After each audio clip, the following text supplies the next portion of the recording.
Hello friends, mathematical वे में आप लोगों का बहुत बहुत स्वागत है। आई होप आप लोग सब बहुत अच्छे से होंगे।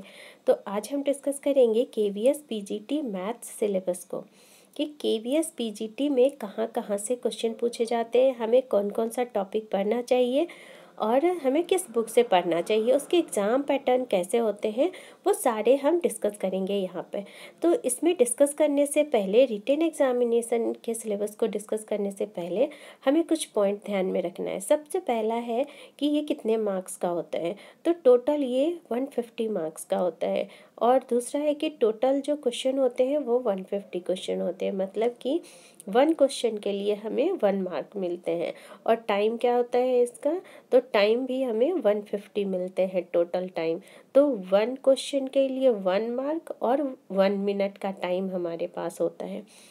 और हमारे पास क्या है, नेक्स्ट पॉइंट हमारे पास है कि नो नेगेटिव मार्किंग होते हैं। इसमें नेगेटिव मार्किंग नहीं होते हैं। तो हम ध्यान से क्वेश्चन को सॉल्व करके आएंगे और ऑल क्वेश्चन को हम अटेम्प्ट करके आएंगे।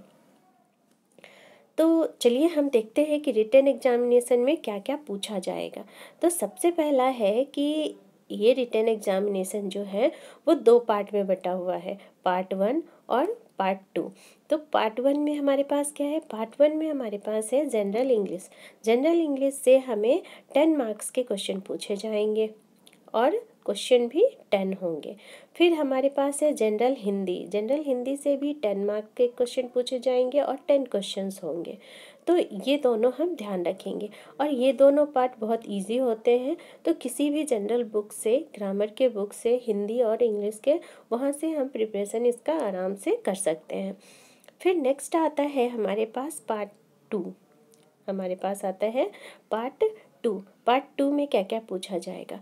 तो पार्ट 2 में हमारे पास सबसे पहले है कि general knowledge and current affairs. यहाँ से 10 क्वेश्चन होंगे और 10 मार्क्स के क्वेश्चन होंगे। फिर रीजनिंग एबिलिटी से आएंगे 10 क्वेश्चन आएंगे 10 मार्क्स के। फिर कंप्यूटर लिटरेसी से क्वेश्चन आएंगे, 10 क्वेश्चन होंगे, 10 मार्क्स के क्वेश्चन होंगे। फिर इन सब की तैयारी हम कैसे कर सकते हैं, तो रीजनिंग एबिलिटी के लिए हम अरिहंत की बुक ले सकते हैं, वहाँ से आराम से कर सकते हैं, ज़्यादा हार्ड इसमें नहीं आते हैं।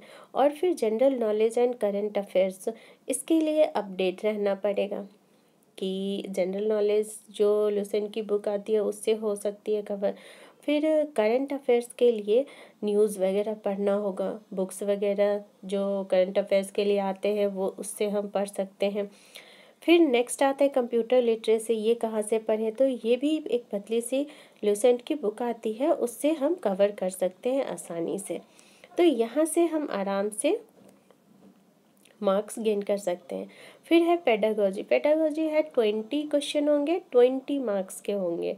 तो ये हम अच्छे से कवर करेंगे। फिर आता है हमारे पास सब्जेक्ट कंसर्न।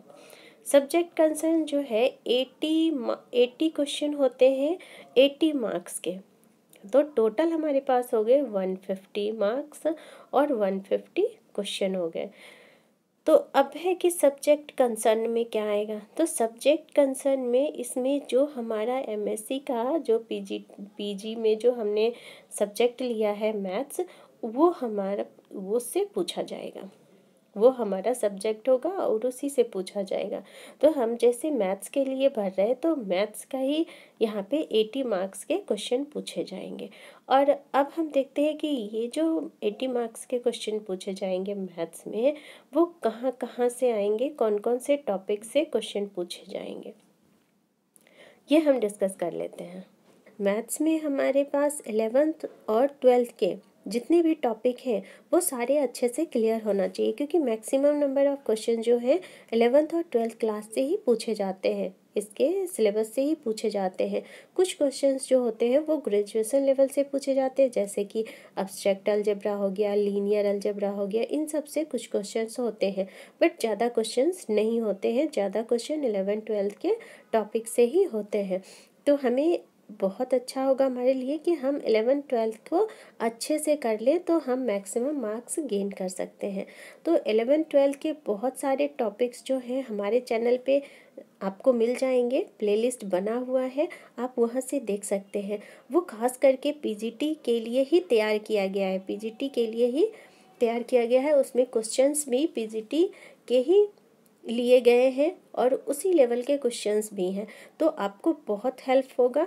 आप वहाँ से आप देख सकते हैं। बाकी जितने भी टॉपिक होंगे वो हम कवर करते चलेंगे केवीएस के लिए, और इम्पॉर्टेंट क्वेश्चंस को भी मैं लेकर के आऊँगी और प्रीवियस ईयर्स क्वेश्चन को भी सॉल्व करवाऊँगी। तो अगर आप मेरे चैनल पे नए हैं तो प्लीज़ चैनल को सब्सक्राइब कर लीजिए और बेल आइकन को भी प्रेस कर लीजिए, जिससे मेरे आने वाले वीडियोज़ का नोटिफिकेशन आप तक जल्द से जल्द पहुँच जाए। और वीडियो अच्छा लगे तो प्लीज़ लाइक भी करिए और अपने दोस्तों में से शेयर भी करिए। तो चलिए हम देखते हैं कि कौन कौन सा टॉपिक हमें पढ़ना है। तो सबसे पहले है कि सेट्स पढ़ना है, 11th क्लास का है। रिलेशन एंड फंक्शन पढ़ना है। प्रिंसिपल ऑफ मैथमेटिकल इंडक्शन हो गया हमारे पास। फिर हो गया परमुटेशन एंड कम्बिनेशंस। फिर कॉम्प्लेक्स नंबर हो गया, लीनियर इनइक्वालिटीज़ हो गया, binomial theorem, sequence and series, elementary number theory, quadratic equations, matrices and determinants, यहाँ से भी क्वेश्चंस पूछे जाएंगे। तो ये सारे टॉपिक लगभग क्या है कि 11th-12th के ही हैं। नेक्स्ट हमारे पास है 2 dimensional geometry, trigonometric function, inverse trigonometric function, differential calculus, application of derivatives, integral calculus, statistics. ये सारे टॉपिक हैं जिसको हमें अच्छे से कवर करना होगा। ये सारे 11th-12th के टॉपिक्स हैं, तो इसे हमें अच्छे से क्लियर करना होगा केवीएस के लिए, केवीएस पीजीटी मैथ्स के लिए इन सब को अच्छे से कवर करना होगा, तो मैक्सिमम मार्क्स यहाँ से आ सकते हैं। और हम किस बुक से पढ़ें, तो 11th-12th के जो आर डी शर्मा की बुक आती है उससे अच्छा खासा हमारा प्रिपरेशन हो सकता है, क्योंकि बहुत सारे उसमें क्वेश्चन हैं और लगभग वहीं से क्वेश्चन पूछे जाते हैं। आज का हमारा वीडियो यहीं तक का था। आई होप वीडियो अच्छा लगा होगा। अगर अच्छा लगा है तो प्लीज़ लाइक करिए और अपने दोस्तों में से शेयर करिए। Thanks for watching.